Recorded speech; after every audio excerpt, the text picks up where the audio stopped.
የንግድና ኑሮ ውድነትን ማቃለል ስራዎች ባለፉት 5 ዓመታት በንግድ አገልግሎት አሰጣጥ ላይ የነበረው ቢሮክራሲያዊ አሰራር የተገልጋይን እንግልት በመሰረታዊነት በመቀየር አዲስ ወደ ንግድ ስርዓቱ ለሚገቡ ነዋሪዎች ሂደቱን ቀላል በማድረግ ከ270 ሺህ በላይ አዳዲስ ነጋዴዎች ወደ ንግድ ስርዓቱ እንዲቀላቀሉ ምቹ ሁኔታ ተፈጥሮ ፍቃድ ወስደዋል። የህብረተሰቡን የኑሮ ውድነት ጫና ለማቃለል ምርትና ምርታማነትን ለማሳደግ ባለፉት 5 ዓመታት ቅዳሜና እሁድ ገበያን በማስጀመር በአሁኑ ወቅት የእሁድና ቅዳሜ ገበያዎች 259 መድረስ ችለዋል። ከዚህ ጎን ለጎን የግብርና ምርቶች አቅርቦቶችን በዘላቂነት ለመደገፍ በ15.9 ቢሊዮን ብር ወጪ 7 ዘመናዊ የግብርና ምርቶች መሸጫ ማዕከላትን በአምስቱም የከተማችን መግቢያ በር ላይ ገንብተን ወደ ስራ አስገብተናል።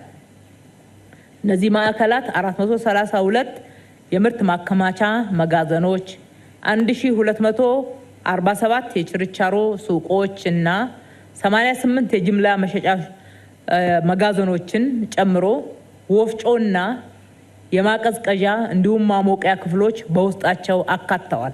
በበጀት ዓመቱ ምርት አቅርቦትን በማሻሻል የኑሮ ውድነትን ጫና ለመቀነስ የግብርና ምርት አቅርቦትን ለማጠናከር የከተማ አስተዳደሩ የተዘዋዋሪ ብድር ፈንድ 825 ሚሊዮን ብር በማሳደግ ለ11ዱም ዩኒዮኖች ድጋፍ አድርጎላቸዋል። የንግድ ኮርፖሬሽንን በ5 ቢሊዮን መነሻ ካፒታል በማቋቋም የምርት አቅርቦትን የማሻሻል ሚና እንዲጫወት ተደርጓል።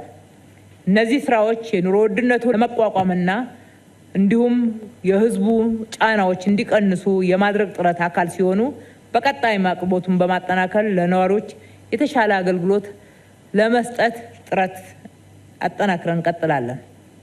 በመንግስት ድጎማ የሚቀርቡ መሰረታዊ ፍጆታ ሸቀጣሸቀጦችን ለማህበረሰቡ በፍትሃዊነት ተደራሽ ለማድረግ እንዲቻል 208,434 ኩንታል ስኳር ምርት ለማሰራጨት ታቅዶ 200,434 ኩንታል ስኳር የተሰራጨ ሲሆን የምግብ ዘይት 10,167,275 ሊትር የፓልም ዘይት በትስስሩ መሰረት እንዲሰራጭ ተደርጓል።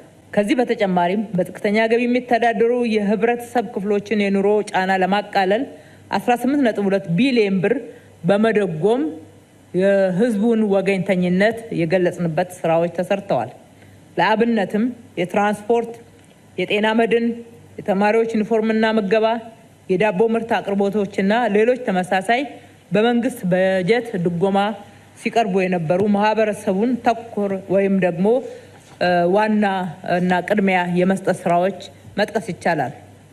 የንግድ ቁጥጥርና ህጋዊነት መተግበርም በተመለከተ የንግድ ድርጅቶች ህጋዊነትን ከማረጋገጥ አንጻር 231,828 የንግድ ድርጅቶችን የበር ለበር ክትትልና ቁጥጥር በማድረግ የንግድ ህገወጥነትና መሰል ስራዎችን ለመከላከል ታቅዶ በህገወጥ ንግድ ላይ የተሰማሩ 24,568 የንግድ ድርጅቶች ላይ እርምት እርምጃዎች የተወሰደ ሲሆን ከዚህ ውስጥ 20,617 ነጋዴዎች ወደ ህጋዊነት በመመለስ አበረታች ስራዎች ተሰርተዋል።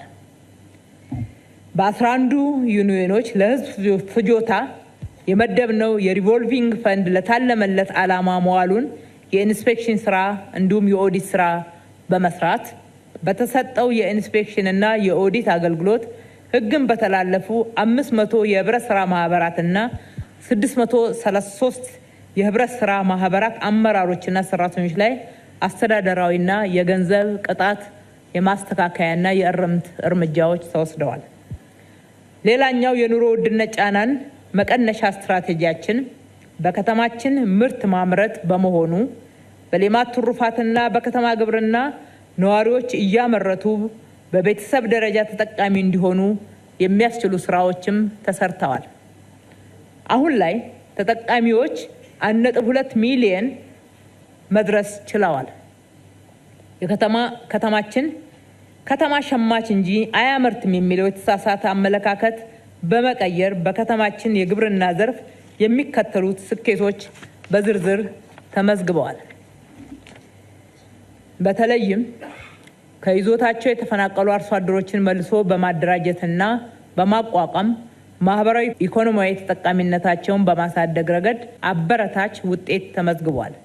በዚህ መስክ ወደ ኢንቨስትመንት እንዲገቡ በማመቻቸት በእቅድ ከተያዘው 91 አርሶ አደሮች ወደ ኢንቨስትመንት እንዲገቡ ተደርጓል።